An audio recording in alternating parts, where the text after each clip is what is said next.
Here we are starting our first day. Guess what today is, everybody?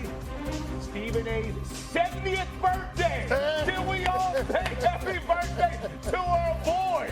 Big day for Stephen A. Big day for Chevy, for Candy, for me, for Breeze. We're all going to kick this thing off. We got a lot to discuss, but everybody make sure you put your shout out to my man turning 70. Happy birthday.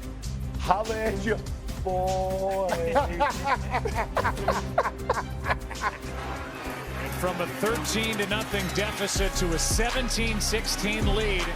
Over the middle, caught for the touchdown, Zach Ertz. You make one guy miss, and now with his speed, he's off to the races. The two-point try to try and tie it. Again, incomplete for Zacchaeus. They're down and one. Ball's on the ground. I get paid to go out there and focus playing the play out, and I had a lack of focus right there, and it cost us the game. Kick is good, and the Bears win it. Ooh, it does feel good to have a Victory Tuesday, doesn't it? It really does. Hello and welcome to First Take, everyone. I am Shay Cornett. He is Chris Canty. He is Jeff Saturday. And yes, he is the birthday boy, one Stephen A. Smith. What's up, y'all? Happy birthday. Thank y'all. Not bad, my brother. Not bad, my brother. I'm not 70. I'm not 70. Thank you. 58. All right, we'll continue to celebrate. I am certain we'll bring this up multiple times throughout the next 2 hours, but let's dive into what we saw last night on Monday Night Football. Look, it wasn't pretty, really, from either of the two teams, but nonetheless, the Bears come away with a victory. The Commanders turned the ball over 3 times at costly moments. The defense could not stop the Bears' run game at all. The Bears let a double-digit lead slip away in the fourth quarter, but they capitalized on those Commanders' mistakes late in the game to kick the game-winning field goal. So here is Caleb Williams, who now has the Bears at 3-2. That's who we are. We fight.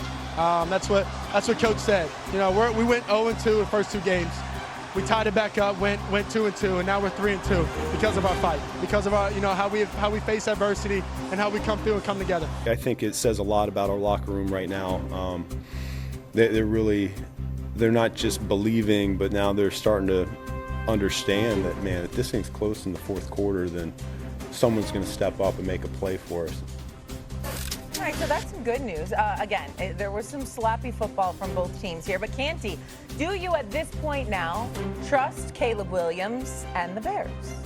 Yeah, I trust Caleb Williams, and I trust the version of him that we saw last night because I trust how the play caller, Ben Johnson, wants to utilize him. Yeah. And rule number 1 for a quarterback should be do no harm. And it's clear that that's gotten through to Caleb Williams. You're starting to see him avoid the negative plays, avoid the sacks, avoid the turnovers. You still want to see him improve on accuracy. You still want to see him improve on third downs. You still want to see him improve in the red area. But I thought last night he did a really good job of being able to manage the game.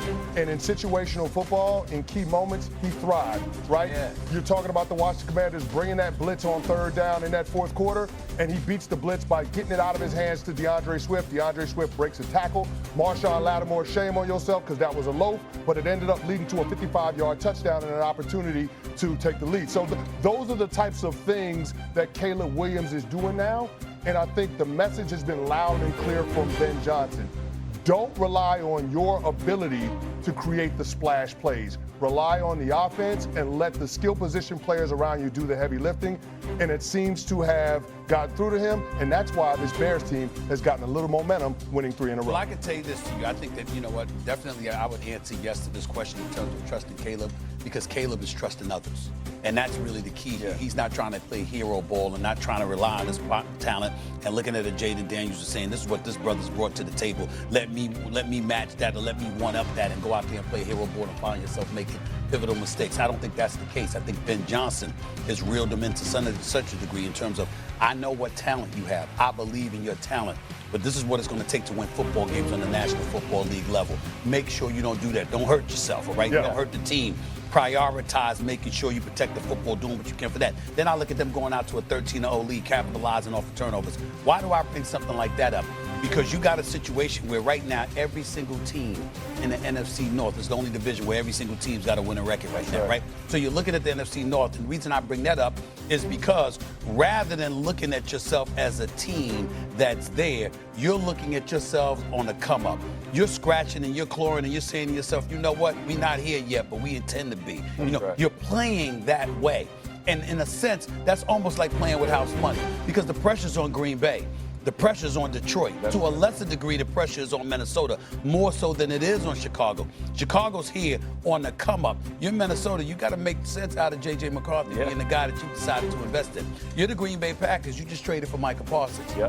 And we were talking about you as a potential Super Bowl championship caliber team. You're the Detroit Lions. Everybody looked at your team last year and thought that you could have been in the Super Bowl. After week 1, throw that out in terms of your performance against Green Bay. What have you done since then? Even though you just lost to Kansas City, the fact is your offense has looked explosive. So you look at all of those teams with expectations. Chicago saying we're building. And then you look at Ben Johnson, last but not least, and not to bring this up, but when you see what's transpiring in Miami with Mike McDaniels, when you see what's transpiring in New York with Aaron Glenn, then you see Ben Johnson and you see his behavior in terms of being a head coach, how demanding he can be, but still relatable to a cat. Where you got cats knowing, you know what, we can trust him because he knows what he's doing, but we also don't mind answering to him either because he's clearly the boss. You see what's going on in Chicago.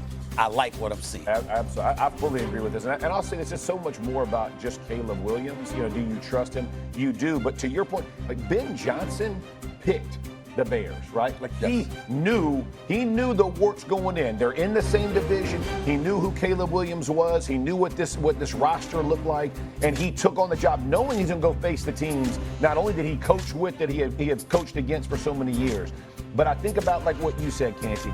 The 3rd and 5 that they complete on the last drive to get the second down run that he hands to Swift, and they have great angles for the offensive line. The Swift in motion on the touchdown when he out leverages and then runs up the sideline.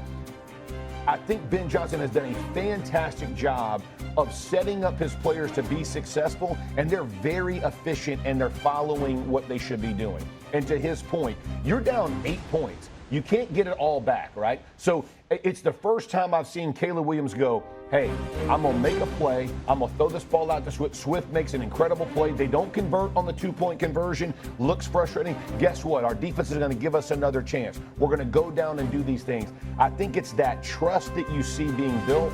And if you were a Bears fan coming into the season, all you would have asked for is progress. Just let me see progress from Caleb Williams, right? Like, 100%. And you are seeing progress between Ben Johnson and Caleb Williams. He's changed his. You know he can make the highlight plays. Can he make the simple play? And he's doing it. I am shocked at the words that just came out of your mouth. This man was complimentary about Ben Johnson. He was complimentary about Caleb Williams. He brought up nothing about Chicago's blocking. Oh my Lord! What is this world coming to? I mean, it never stops you. Yeah, it does. Yes, it does. Especially coming from you. I can't believe you missed that. But you look at DeAndre Swift. And the way he was running the football that night. Got to give him no question. He lit it up. Their pass blocking, their run blocking more effectively. Their defense has 3 turnovers in each of the last 3 games. You got to look at it from that standpoint. They're like a +10 in the turnover margin right now. So you look at Dennis